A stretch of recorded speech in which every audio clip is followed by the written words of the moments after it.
Diplomatic meetings are underway across the Middle East in an effort to de-escalate rising regional tension. Jordan's foreign minister has made a rare visit to Iran, where talks have also taken place with representatives from Egypt, Oman and Qatar. The US and its allies are urging all parties to prevent a wider escalation of the conflict following the assassination of the Hamas leader Ismail Haniyeh in Tehran. Now, Iran has vowed to punish Israel for that killing, but its foreign ministry says it is not looking to escalate tensions. That's according to the Reuters news agency. Well, as Hamas considers its leadership options following the killing of its political leader, Ismail Haniyeh, attention now turns to the Palestinian militant group's chief on the ground in Gaza. Yahya Sinwar is the man Israel believes orchestrated the October 7 terror attacks. It's been pursuing him ever since and has vowed to kill him. Yahya Sinwar is Hamas's top boss in Gaza. Born in the Khan Yunis refugee camp, he has been with the militant group since its beginnings in the late 1980s, around the time of the First Intifada or Palestinian uprising against Israeli occupation. Back then, he led a security network which tracked down Palestinians accused of collaborating with Israel. Sinwar was jailed by Israel in 1988 for planning the abduction and murder of 2 Israeli soldiers and the murder of 4 Palestinians. He was locked up for 23 years. Eventually released in 2011, he was one of more than 1,000 Palestinian prisoners exchanged for 1 Israeli soldier. Having served as a commander of Hamas's military wing, Sinwar was elected as the group's Gaza leader in 2017. He issued this threat while speaking to crowds in Gaza in December 2022. We will come to you, God willing, in a roaring flood. We will come to you with an endless number of rockets. We will come to you in a flood of soldiers without limit. We will come to you with millions of our nation, tide after tide. Israel accuses Sinwar of being the chief planner of the October 7th terror attacks, which killed 1,200 people and took more than 250 others hostage in Gaza. The one who decided on this despicable attack was Yahya al-Sinwar, the sovereign of the Gaza Strip. Therefore, him and the whole system under him are as good as dead. We will attack them, we will dismantle them, we will dismantle their system. Israeli forces have hunted him relentlessly, targeting Gaza's underground tunnel network, where he is believed to be hiding from Israel's attacks, which have killed tens of thousands of Palestinians. Let's find out more about this man. Matthew Levitt has written several books about Hamas and Hezbollah. He's director of the counter-terrorism program at the Washington Institute for Near East Policy. Welcome to DW. Israel apparently has no problem targeting Ismail Haniyeh in a highly secured building in Tehran. So why has it been unable to get Yahya Sinwar in Gaza? Yahya Sinwar has been hiding in tunnels for 10 months. Israelis claimed that in at least 3 instances they nearly caught him and released a video of the room in which he was hiding in his tunnels, the safe in which he was hiding money, etc.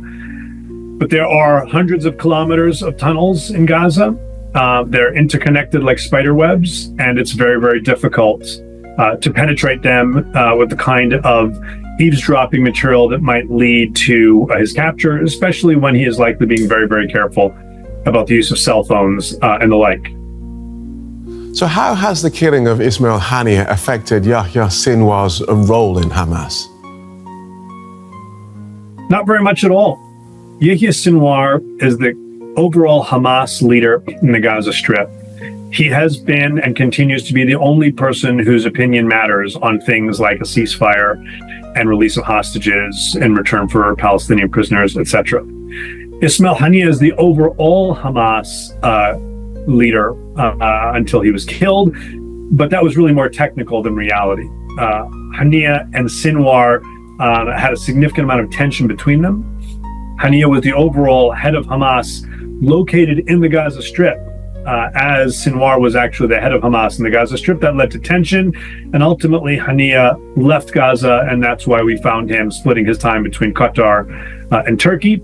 He was very close to Iran, which puts Iran in this position, not only because uncomfortable position, not only because Haniya was killed in Tehran as he was there for the inauguration of the new president in an IRGC safe house, but because within 2 days, Iran lost key interlocutors, one from Hamas and one from Hezbollah, who were key interlocutors with Iran. And that in and of itself sent a significant message. I found it striking that Sinwar was born in the Khan Yunis refugee camp. We tend to think of refugee camps as temporary structures constructed during crises and then dismantled when they're no longer needed. But the Khan Yunis camp has been there for decades, and it would be hard to design a more perfect breeding ground to encourage generations of people to harbour resentment towards Israel. It's true, the refugee camps in the Gaza Strip have been there for a very long time. Part of that is because Palestinian organizations have refused to relocate Palestinians into permanent housing before there was a final resolution to the Israeli-Palestinian conflict. There's this tension between creating a better situation for your own people on the ground and losing leverage of the idea of refugees in the overall effort between Israel and the Palestinians. Now, the vast majority of people who live in these camps are not actually radicalized to violence, which suggests that as bad as the situation is, these are not the worst kind of places for radicalizing people. Very small numbers actually ended up radicalizing to Hamas. In fact, a poll that our think tank took in July before the October 7th attacks demonstrated that over 70% of Gazans were fed up with Hamas, wanted Hamas disarmed, and did not support Hamas targeting Israel. We've seen, as you said, a number of Hezbollah and Hamas officials targeted and dispatched in the last couple of weeks. Is it as simple as saying that the war in Gaza would end if Israelis were able to catch Sinwar? I don't think it's quite that simple. The people who would succeed him, in particular his brother, would still have to make the decision to release hostages and agree to a ceasefire or a pause. I do think that removing Yahya Sinwar from the equation would go a long way towards making that possible, because he's very, very widely seen as the hardest line person in this entire calculation. When you take out someone like a Haniya in Tehran, or if it were to happen, a Sinwar in Gaza, that's going to make some within Hamas harder line, at least in the moment. But there's enough of momentum, there are enough reasons why Hamas itself will want a ceasefire so that won't completely torpedo the negotiations. Right. And I don't think the assassination of Haniya will torpedo the negotiations. Thank you for that. Very interesting. Matthew Levitt from the Washington Institute for Near East Policy. As Israel braces for possible retaliation from Iran and Hezbollah, the families of the 115 remaining hostages in Gaza fear that the escalation will make a ceasefire deal even more elusive. Indirect negotiations between Hamas and Israel have so far been unsuccessful, and the threat of a wider conflict in the region appears to only be growing by the day. It is not easy for Dani El-Garat to walk here in Tel Aviv's Hostage Square. For 10 months, he has been campaigning for the release of his brother Itzik, who was kidnapped by Hamas from Kibbutz Nir Oz on October 7. But now, as the crisis unfolds with Iran and Hezbollah, a ceasefire and hostage deal seem more elusive than ever. I think these people deserve to die. We need to eliminate them.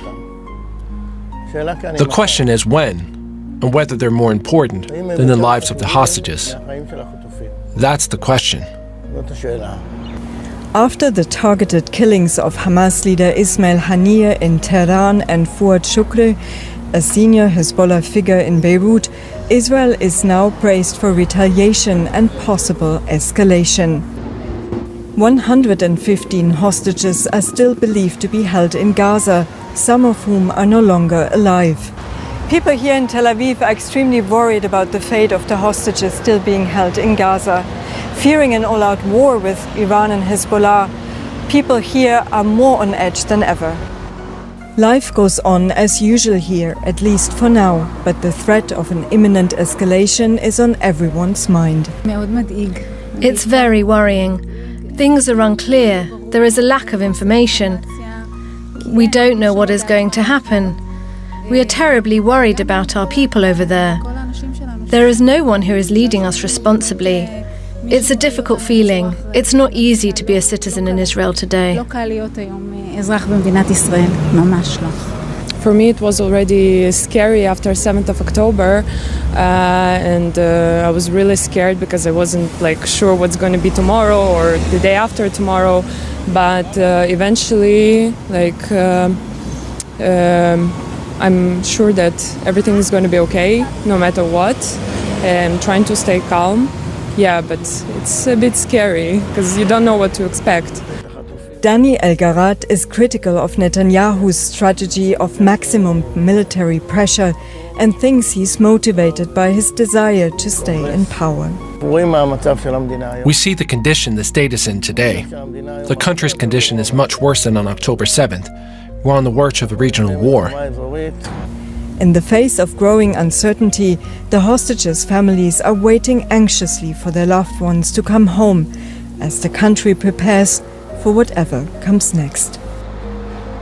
Colin Clark is Director of Research at the Sufan Group. That's a global consultancy focused on counterterrorism and international security. It's good to have you on the program, Mr. Clark. Do we know how has Yahya Sinwar managed to survive 10 months of war in Gaza?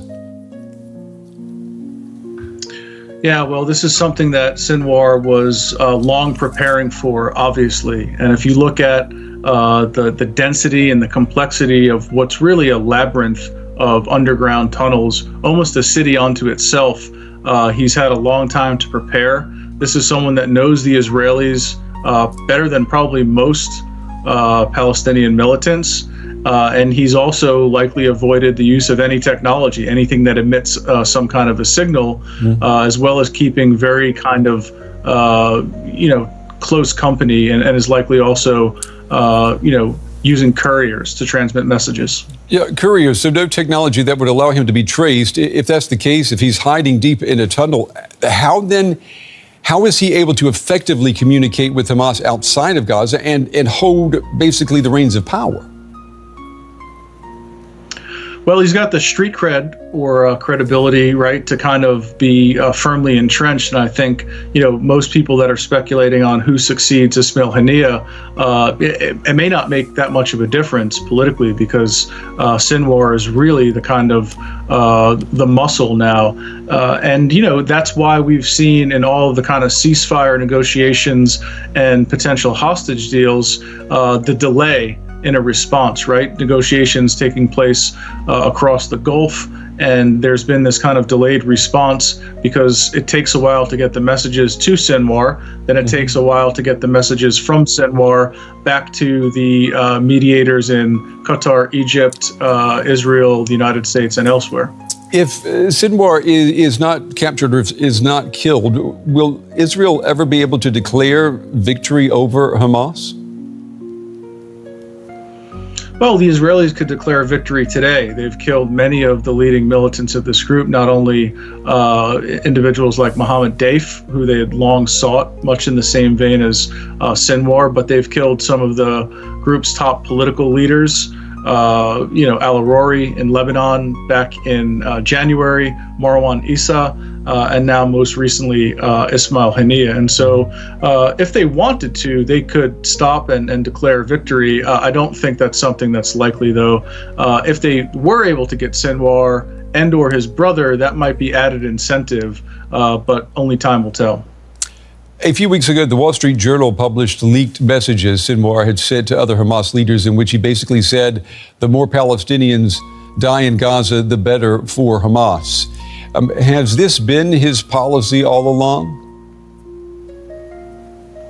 Yeah, very likely. He's willing to fight the Israelis until the last Palestinian civilian. It shows you how diabolical, of an individual he is. This is somebody that, values martyrdom, right? Exactly what they say, and is not afraid to sacrifice Palestinians to achieve his goals of maintaining power. I will say, in some ways, people have made similar accusations about Netanyahu on the other side, is that he's willing to continue sacrificing innocent lives to maintain his grip on power. So you have two stubborn leaders with their own agenda that may not necessarily be looking out for the best interests of their collective people. Counterterrorism expert Colin Clark. Mr. Clark, we appreciate your time and your valuable